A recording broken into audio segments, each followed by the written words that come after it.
Alright everyone, I'm GM, and this is my introductory video on how to play, or how to get started playing, Genshin Impact World Quests, the tabletop RPG that I have made for Genshin Impact, which is designed to be played in Roll20, and has a lot of stuff to get through. So, in the description, you will find a link to the document that has all the rules and everything on it. The actual quick start document, which I will be going off of to make this video, is only 2 pages long. Everything else is quite large, but that's only for the GMs who are running things to know. Well, unless everyone else wants to know as well. In essence, if you can read the 2 pages, you can probably play any of the characters, so long as the GM provides you with one or you pick one from the character sheet. So, let's get started. In essence, Genshin Impact World Quest is an RPG like any other. You take the role of characters and go on quests and get loot and have adventures. The main difference is that this game encourages you to use pre-built characters. Now, character creation is an option, but most people who like Genshin Impact, myself included, probably want to play as their characters that they've collected, so we have that option. I have not implemented everyone, but I currently have like 17 implemented, so that should give you a good selection of any element, weapon type, and other such thing. So, as we see here, we have Noelle. As it turns out, Noelle has a kit that can do basically everything the rules are concerned with, so we're going to use her as our example for most of the stuff. So, there are 2 modes of play in Genshin Impact World Quests: Overworld and Combat. Overworld is very loose and open-ended and is encouraged to just tell a story. The players and the GM work together to try to create whatever adventure they may want. And all sorts of things can be done. There's no rigid rules for how far someone can move in X amount of minutes. No. If you're traveling, you're traveling. The GM decides what can and can't be done. Most often, a GM will probably just say, you do that, or everything just goes on and nothing happens. Most things just happen because someone says they do. Now, if there's a point where a character tries to do something uncertain, then they are asked to perform a role. For instance, what if Noelle here was trying to get a quest from Catherine, and Catherine gave her a quest she did not want at all? It's very unlike Noelle, we have to say, but perhaps Noelle was secretly hoping to do some more tidying around the Knights of Favonius and wanted a commission near there, so she could try to persuade Catherine to do that. Well, let's say the GM was uncertain if Catherine would just be willing to go along with that, so he called for a roll. And Noelle, and the GM says, roll a 9 or higher. And so Noelle will just roll 1d20 here in the chat. And, oh, look at that! Noelle succeeded, and she got the commission she wanted. Now, if we look at Noelle's sheet here, she has some overworld abilities. Now, none of these would help her at all with interacting with Catherine. She has strength, cooking, and charm. Charm is not a persuasion task. What she was trying to do to Catherine was persuade. Charm is just, hi, I would like you to like me. Like me, please. Now, naturally, Noelle is very good at that, but not necessarily at persuading. Now, a GM, any individual GM, might have different ideas as to what charm might be or what persuasion might be, and that's perfectly fine. Overworld is meant to be loose and fun, and just so anyone can tell whatever story they want. Now, what do these actual abilities do, though, if they did come into play? Well, the strengths ability here might be helpful. Let's say as part of her commission, the job was for Noelle to move a bunch of very, very heavy boxes. Now, most boxes could just be moved automatically without issue, but this one's like made of metal and covered in rivets and just outrageously hard to move. So the GM says, that's a 12 box, you have to roll 12 or higher to do it. Well, because Noelle has strength, she gets +3 to this roll. And so, but even with that +3, she only rolled an 8, thus she fails to succeed in pushing the box. Fortunately, since there's no time constraint here and there's not any way for her to ruin it, she can try again a little while later. Now, different GMs will have different rules for this. I always say you can keep trying again if there's no reason you can't. In essence, eventually you should be able to push a box unless it's absolutely impossible for you to do so. She tries again, fails. After several minutes of continuing to struggle and push and yank at this box, she tries again and still fails. At this rate, her commission is not getting done in time. Poor Noelle. Oh! And she rolled a natural 1. Natural 1s generally introduce bad things. In the overworld, the GM is encouraged to be very creative with how bad it is. If I were the GM, I would make the box either break or fall on her, and therefore it would become impossible for her to try again.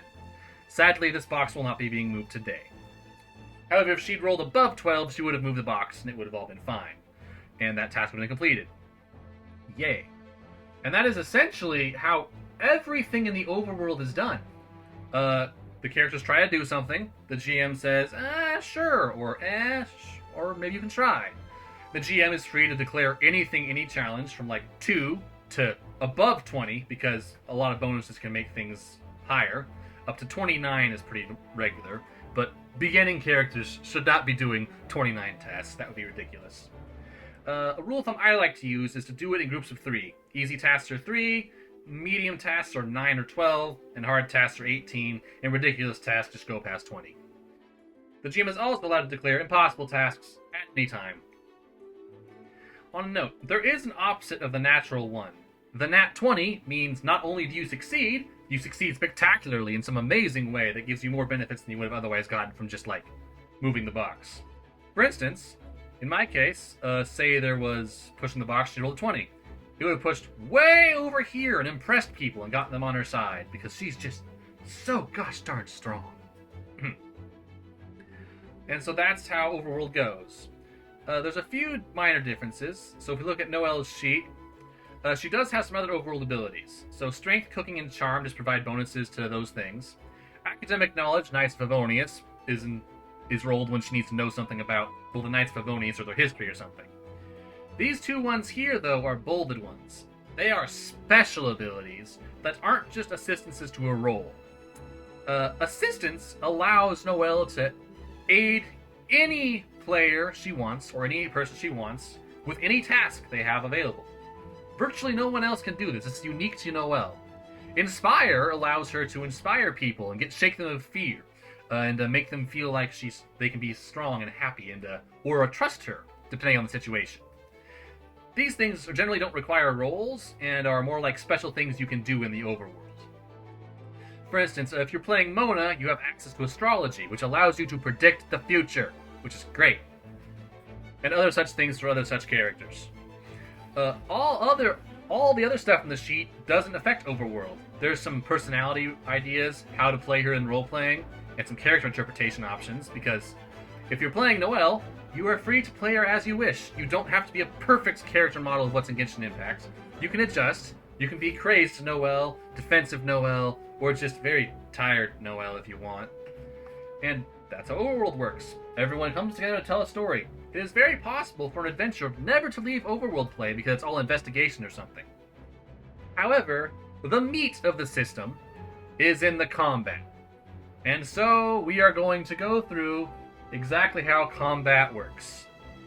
To do that, we are using the Roll20 design program because it helps keep track of all the things. Keep in mind, even though there's a lot of stuff to keep track of, the battle is not actually complicated. Everything basically has base damage that is dealt whenever it happens, and most characters only have a few options for their attacks in a given time. But each of those attacks can have any number of rather crazy effects. So let's just get started. Let's create an initiative timer. Turn order. So let's add a turn for Noelle. So Noelle has no... So to start combat, you roll a d20. So she rolled a 10. According to her sheet, she has a stamina, STA, of 4. So you'll add the stamina to her roll. So she has initiative of 14. There we go. Good stuff. Now, she needs an enemy to fight. How about we get her some enemies? Bring them all down here. And get Catherine out of the way because she is a non-combatant. So, enemies have a large variety of things about them, but they have initiative the exact same way player characters do. However, a GM can choose to group multiple enemies together in a single group, as I will here, for convenience sake. I will add a single turn for one of the slimes. Come on, slimes. Let me pick your turn. Add turn, and I will roll. And there you go. 16. So, slimes only have a stamina of... Well, this could change in any given moment, but I believe they have a stamina of 3. So we add 3, and oh my. That's 19. So, this means that, slime's going to go before Noelle in this combat, whatever it is. So, rather than having them all attack and just get boring, let's just have Noelle go first because, let's say the slimes are sleeping or something and she got the upper hand. So, once turn order is established, there's actually a moment where you can decide to lower your number if you want. Sometimes the order players go in is important. So say you want to cause reactions, but if your Geo character always acts in between two other characters that you need to react with, you might want to adjust the turn order so that Geo character doesn't interrupt whatever combo you want to do. It's up for the players to decide if they want to do this. Monsters can do this as well, but the GM is encouraged not to play with their initiative too much, and just let them do whatever they do, unless there's a particular kind of strategy they want to do. So, in combat, on a turn, everyone gets a full action. This can be composed of multiple half actions and free actions and other such things. In general, what you'll be doing is a half action. So, to move your stamina, for instance, is a half action. So, 1, 2, 3, 4, that's a half action. Noelle could move 2 times her stamina, 1, 2, 3, 4, 5, 6, 7, 8, to go back to where she started, to get a full action of just movement. Keep in mind, you don't have to move directly with the squares. You can move diagonally too. See, this square is 3.2 feet away, so that's considered a 3-square move. This is a 4. This is a 5. This is a 5. This is a 6. So you round based on where you are. 0.5 rounds up. So yeah, remember, it's actually helpful to use Roll20's measuring tool. By default, it isn't set to this. What you should do is make sure the measuring tool is set to Euclidean, so it'll give you these point numbers and tell you how far things are in reality.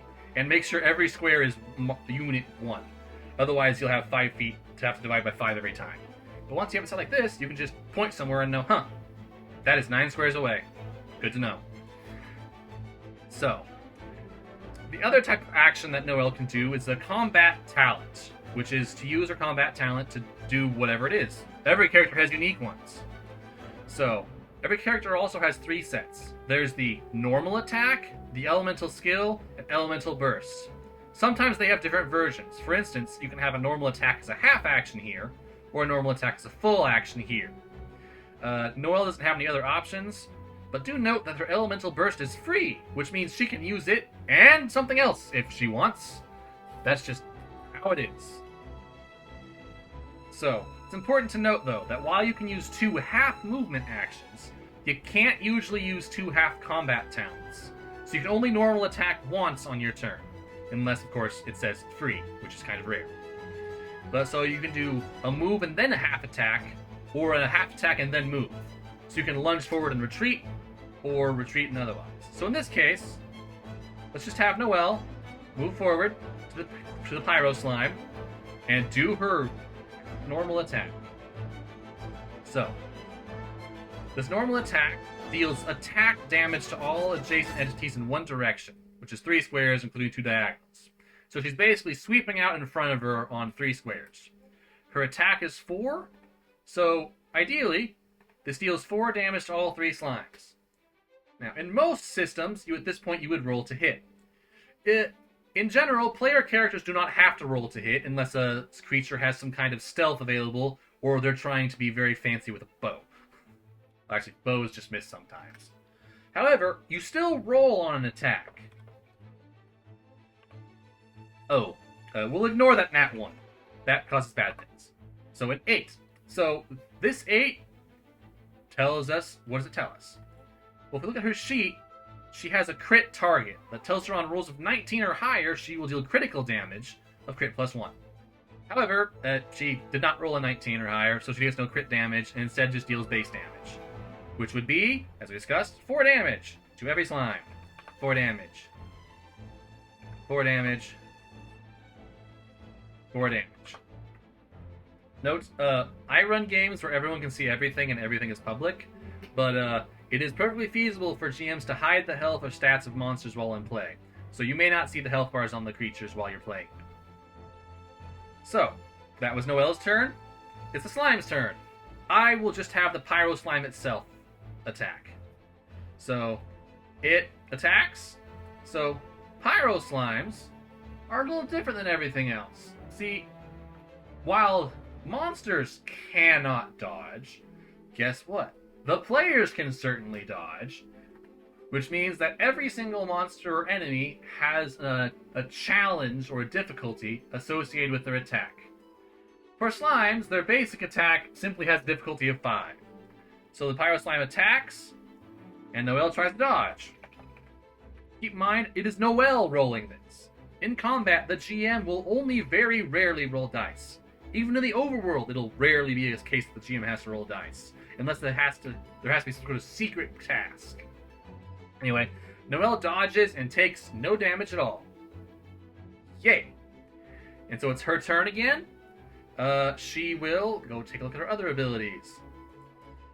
Let's go ahead and use her elemental skill. Even though it takes a half action, she can still use it and do nothing else if she wants. Because she doesn't want to move, she wants to keep attacking. So, the elemental skill summons a Geo Shield of Shield Strength, which for her is 15, onto Noelle or an ally within 4 squares. And there's a bunch of other things about how special this shield is, because it combines with others, but we're not going to worry about that right now. When you're playing, every single character has a lot of exceptions and stuff that is printed on their sheet. Just do it with that there. So, of note though, is that when Noelle hits a target, 5 HP is restored to whoever hits her shield. Do note that this 5 HP is a healing ability. We'll see how that works out when we get to it. So, she casts it, and she gains her Geo Shield. This Geo Shield is the green bar. I have mistakenly had it already full.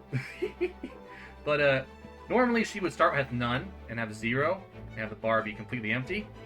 But with her activating her Geo Shield, she just gets all 15 on, and you mark this by applying Geo to her. I highly recommend using Roll20's custom icon abilities, so you can put all the elements here and a bunch of numbers in case you need to keep track of time for something. So she has a Geo Shield now, and she's just ready to take it all. And that's all her ability does, it activates the shield. We must double check to make sure no other effects occur. Yep. Upon casting, the shield applies Geos to all entities adjacent to it. Alright, we'll do that. So, this will apply Geo to the Dendro Slime, to the Pyro Slime, and to the Animo Slime. So, we have got 2 elements on entities, which means that reactions occur. If they occur, that is. Anyone who's played Genshin knows that Geo does not react with Dendro. So, when an element is attached to another element, and there's no reaction that occurs, the new element replaces the old one. So the Dendro Slime is no longer Dendro and is now applied to Geo. Same with the Animo Slime. There is no swirl for Geo. Now the Pyro Slime does in fact react. Its reaction clears. Now what would happen is that it would create a Pyro Shield that Noelle could control where it goes, anywhere within 2 squares of where she created it. Fortunately for us, we already have a shield, and if we try to apply a normal shield on top of it, that won't work. In fact, it doesn't work. You can't do that. You already have a shield. You don't get another one. So, all that did was apply Geo. You may note, Geo remains on enemies, as does Animo, unlike in the game.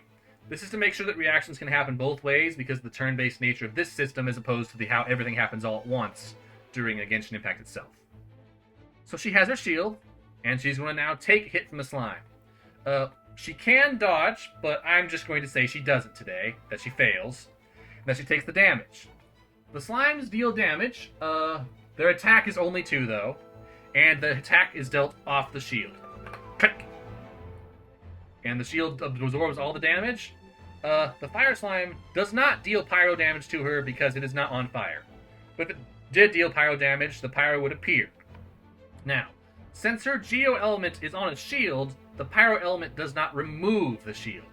But it does still react, and it would allow the pyro slime to create its own fire shield if it wanted. However, that said, the pyro slime is not on fire, so it can't deal fire damage. Sad. Anyway, so Noelle is going to keep doing her thing, and she's going to now use her last ability, the Elemental Burst. Infuse her attacks with Geo for 3 rounds. Normal attacks do double damage while infused. So, it's a free action for her. However, all elemental bursts, every character has one, require you to spend your entire energy bar. That's the blue one right here. Noelle has 30. Everyone is assumed to start the battle with the bar being full. So she goes to 0. And we're going to mark that she has enhanced abilities. We can pick anything we want down here. I'm going to give her... Ooh, trophy looks good. And then I'll mark it with a 3. Which means she has 3 charges of it on it. You can always zoom in to see these things more, or zoom out, or otherwise, if you think things are hard to see. Wait, she has 3 now. And it'll last for 3 turns. And so it is the Pyro Slime's turn again. Except, hold on. Well, actually, hold on a sec. Never mind. Her Elemental Burst was free, so she gets to actually unleash an attack now. So, she does her attack. She rolls for crit. She does not crit. She does deal 4 damage to all slimes, though. 4.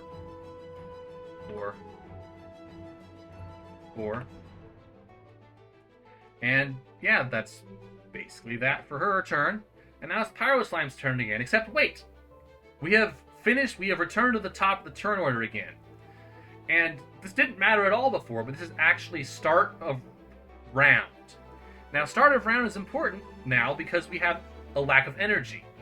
At the start of every round, every character on the field restores their recharge in energy. Noelle and most starting characters only have 1 recharge, which means that beginning characters are likely to only get their Elemental Burst once a fight. But as you get stronger, you might be able to build strategies around exactly how to, get these things working. So, oh right, I entirely forgot. Because she has her Elemental Burst up, she deals an extra 4 damage because all attacks are doubled. So yeah. Keep in mind it's always okay to go back and get things if you missed them. Because there's people are going to forget things or try to rush things along too quickly. And it's okay to make a few mistakes here and there because it's a game that you intend to tell a story and have fun. That said, it is also possible to play this as a war game, though we haven't got all the balancing out of the way for that yet. So when that's taking place, all combat should be very rigid and defined. But if you're just wanting to get things done and have some fun, you can fudge some numbers a bit or not look too closely about how far exactly can Noelle move and still get her sword attack off. It really doesn't matter too much. Anyway, so we will note that basically Noelle is going to completely make quick work of these slimes because she has a shield, and even if they attack her over and over again, she can kind of restore her shield rather easily. However, she can only have one of the shields up at a time. That is generally the case with most summons or abilities, because there's no cost associated with using an ability, but you'll generally be able to use your normal attacks and elemental skills all the time. But elemental skills will have some sort of drawback or limitation, like only having 1 shield at a time, or only being able to summon 1 thing at a time, or, having a drawback of attacking less powerfully or less squares than your normal attack. Elemental bursts are limited by the elemental burst energy. So, let's look at any other stats here. Note that we have not used EM, or Elemental Mastery, yet. That's because it's used almost exclusively in reactions. Only a rare few characters deal damage based on EM. In this case, Noelle would use EM when she made shields off reactions. This does not apply to her shield that she makes down here, but if she made a shield with her Geo reaction, it would be based off of her shield strength, or actually the shield strength of her target and her EM. Shield strength is fun. So yeah, HP is her health, When this reaches 0, she's considered down. If she receives no medical attention or gets attacked again by a particularly brutal GM, generally don't do that, she will end up dead after that point. So, fortunately, there is not really any consequence to being downed, aside from you just can't do any actions, and need medical attention within an hour. Once you're downed, you're just downed. Attack is attack. Most abilities scale off attack. There's EM. Stamina determines movement, and also initiative, as we discussed. Recharge determines how fast the energy gets back at the start of every turn. Crit is how much damage you deal when you crit. Keep in mind, if your reaction deals damage, the crit roll you made on the first attack carries over. So if you were going to launch fireballs at something, and you cause a vaporize reaction, well, the crit would apply to both the initial attack and the damage from the vaporize reaction. The crit target is whenever that occurs. Healing bonus is just how much bonus healing you get whenever you heal something, be it from potions or abilities. Noelle technically would be healing herself off every attack because she has her shield, but she's at full health and the slimes can't hurt her because she is such a tank. This is the nature of Noelle. Now, the slimes could probably hurt her if they did some reactions, got clever, but I'm not here to be clever about tactics. I'm here to teach you how to play. Shield strength is just how much shield strength you have naturally. Whenever you pick up a shield, you generally get this. And energy is energy. It's how much you need to accumulate to release your bursts. That's essentially the entire sheet, except for these squares here. These squares here are constellations.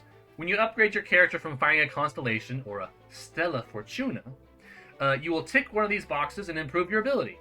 For instance, this tick would say, when the shield is destroyed, it deals attack times 2 geo damage to all adjacent enemies. So, if she had that box tick, the shield would have that extra ability. And everything else would be like that. Let's see, is there anything else, really? Because, at that, it's not really anything more needed. I mean, there's the list of reactions, but, those can be read and looked up on the at the spot of the game and just know when they happen. So, yeah. I think that's actually it. There is a limitation, though. In theory, it would be possible to cause reactions to chain infinitely. There's a limit to this. During a single turn, an entity cannot trigger 2 reactions on the same target.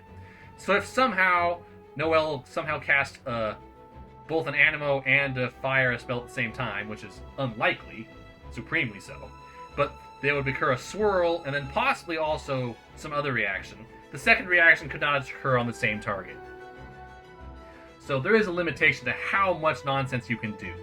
However, there's not really a limitation to how high you can go. Because, note these spots down here for weapons and artifacts. Constellations are very rare and don't really improve your characters all that much, just their abilities. And give you some skills sometimes. The main method of progressing in Genshin Impact World Quests is loot. You start with nothing, but as you get loot, you will get more artifacts and weapons and make their sets work together, and you will allow yourself to increase your stats, which is what these columns here are for, keeping track of what your stats are at any given time.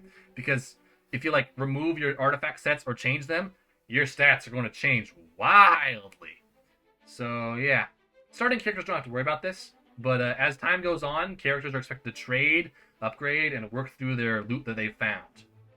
Genshin is a story about exploration and finding things, and you just want to find all the treasures so you can become better and stronger and stuff. So, I believe that is an effective tutorial for exactly how to play Genshin Impact World Quests. No, I guess there's one more thing. This timer here, all timers tick, unless stated otherwise, at the start of an entity's turn. So at the start of Noelle's next turn, her boost would go down to 2. And then she would charge again and kill all the slimes. And then, of course, she'd have to deal with these, but they would take time. So, yeah. That is the very basics of Genshin Impact World Quests. There's a few other things that you can look into. The complete rules goes into extreme detail, I hope, about how to do everything, ranging from overworld play to a list of all the special abilities and what they do. And how exactly combat works, how to calculate distance, particularly how to listen to abilities, and what exactly it means to have an entity of greater size than you. Oh my. but you can probably get away with just the GM knowing the nuances and the players coming along for the ride, thinking up tactics with their own characters. The players are encouraged to look at the characters, which have a list of so many that are available. Currently, I have Amber, Bennett, Chi-Chi, Rosaria, Bino, Fischl, Mona, Xingqiu, Sayu, Sucrose, Ito, Zhongli, Kali, Nahida, and Lumine. Aether doesn't exist. We don't believe in Aether here. And also Noelle and Ye Miko, but they are the most recent additions and are likely to see some changes. It just so happened that Noelle is basically perfect to demonstrate both shields and healing at the same time, which are some of the things that other characters will basically never encounter, even though they're a major part of the rule set. There's also a way to make custom characters. What you do is overworld stuff is almost completely customizable, but all the combat talents are made from other characters' combat talents. Except you can change the element. Say you wanted to have Noelle's bursts that gave her a free application of her element and times 2 to all her normal attacks. Well, you can make it, instead of Geo, Anima or Hydra.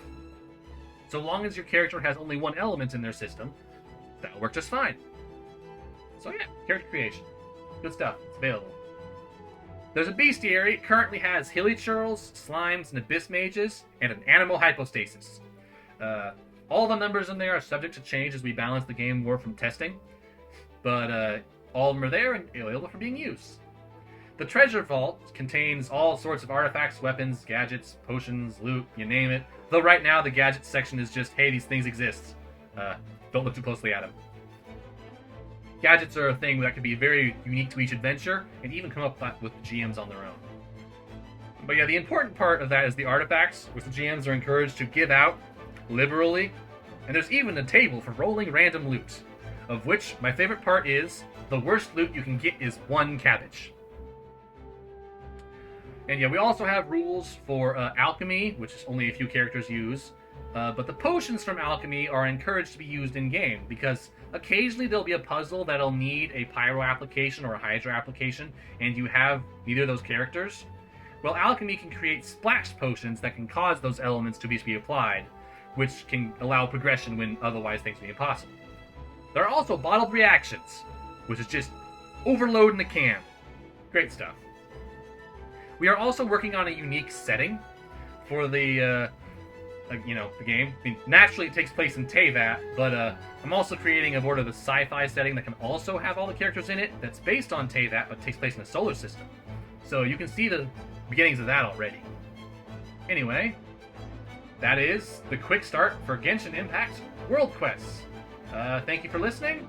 If you have any questions, talk to me. And if you want to play, go ahead and play. The document is linked in the description.